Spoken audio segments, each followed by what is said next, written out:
Welcome to my technical sports analysis video. To begin, I will analyse my shot put technique. In the video you can clearly see my elbow is positioned too low. This can cause numerous issues, including the trajectory of the throw. The position of the elbow also results in a throwing action rather than push.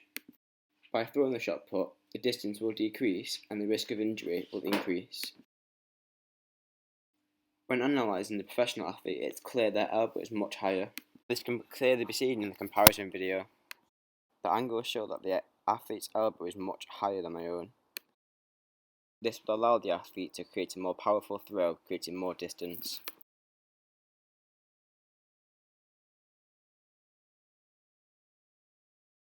To overcome this weakness, I place a ball on my elbow when practicing the technique.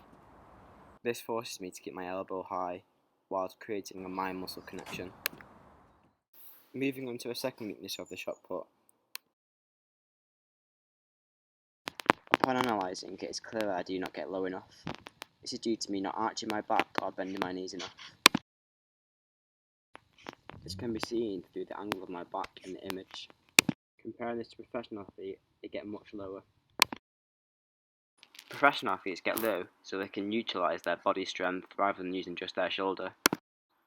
Due to my position, I cannot push off with my legs, meaning the majority of the power comes only from my shoulders. This will result in a shorter distance of my throw.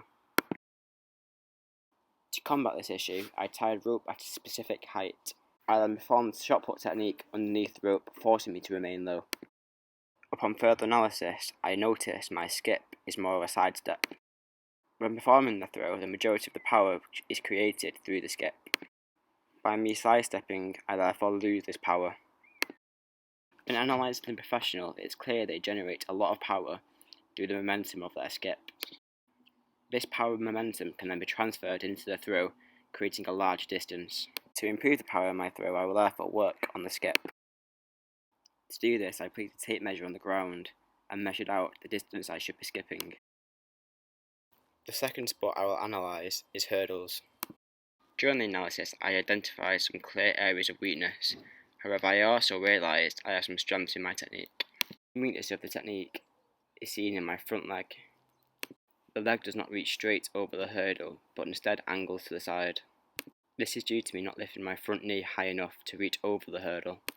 Due to the rotation, my body's momentum does not travel directly over the hurdles, therefore decreasing my overall time. When comparing my technique to a professional athlete, it is clear they reach their front leg much higher than myself. This allows them to step over the first hurdle, meaning their body remains straight. Due to this, their body's momentum continues in a straight line, creating an overall faster time. Helping me to increase the height of my front leg, I placed a tape measure vertical, then proceeded to raise my front leg to a certain height. As mentioned earlier, there are some strengths in my technique. The first is seen in my lead hand. When performing the jump, I lean forward with my front hand reaching over my front leg. By reaching forward, my body is helped to remain low. By staying low, my forward momentum will remain. Another strength seen in my hurdles video is my ability to keep my 3-step rhythm. By keeping this rhythm, I can take off and land without losing momentum. When analysing the professionals, it is clear they keep this rhythm to ensure they take off and land with the same leg each time.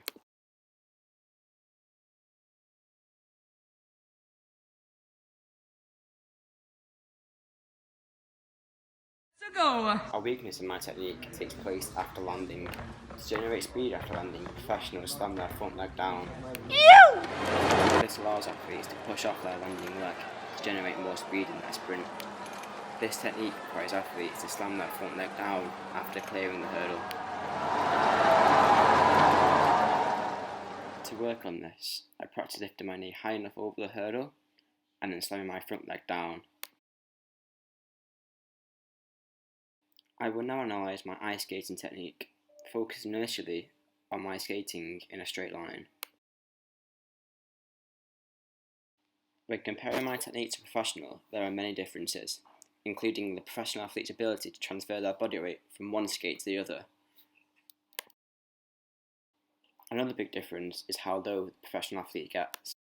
This is seen through the next image. The athlete achieves this through bending their back, knees and ankles. Comparing this to myself, I am much more upright. This will affect my balance. It will also affect my ability to push off the ice, therefore reducing my speed. To improve this skill, whilst on the ice, I perform this drill where I crouch down and remain low.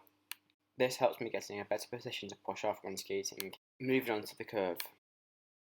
The technique requires me to cross over my legs to push off the ice to generate speed while turning the corner. This requires coordination to cross one skate over the other. The professional has the ability to cross over one skate while pushing back with the other to create speed through friction on the ice. To practice this technique whilst on the ice, I held the banister and practiced stepping one foot over the other. The curve technique also requires me to skate using only one skate at a time. This requires balance and also good technique. By skating using only one foot, I can then perform the action of crossing over the skate. Performing the curve, however, I remain on both skates due to lack of balance. Due to balance and speed, professional athletes can use just one skate. They also use just the edge of their blade. To practice this on the ice, I work on skating using one foot. This will help improve my technique on one skate, overall improving my curve technique.